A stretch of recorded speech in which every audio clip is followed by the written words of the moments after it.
So, just as an attempt to demystify the marking app and how it works, it begins in a spreadsheet where the different categories and statements have been added. These have been discussed collaboratively by the team, and marks are given for each statement. This is where it is.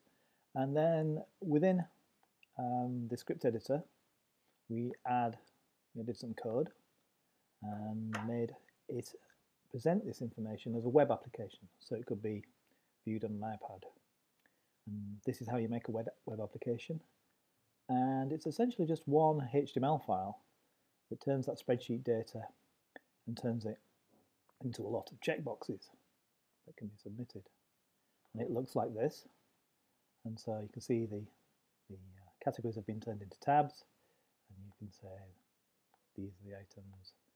I'm going to mark this, give it a mark of 78, and put my notes about your use of content and argument here, and you fill in the other tabs, and then at the end the different marks are added together, and we put in some unique information here,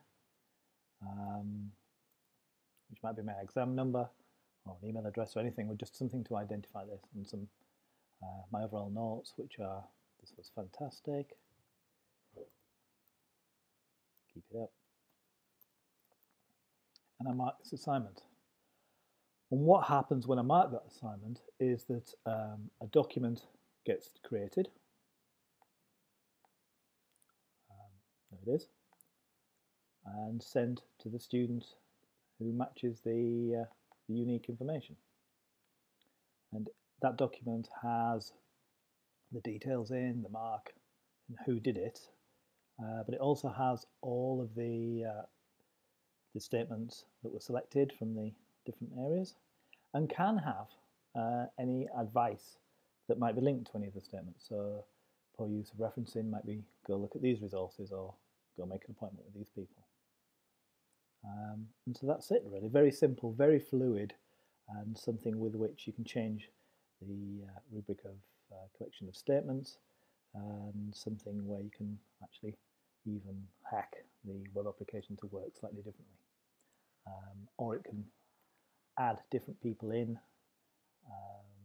for the document to be shared with. So that's how the marking application works. Very simple, very work in progress, and we're now currently working on version 2.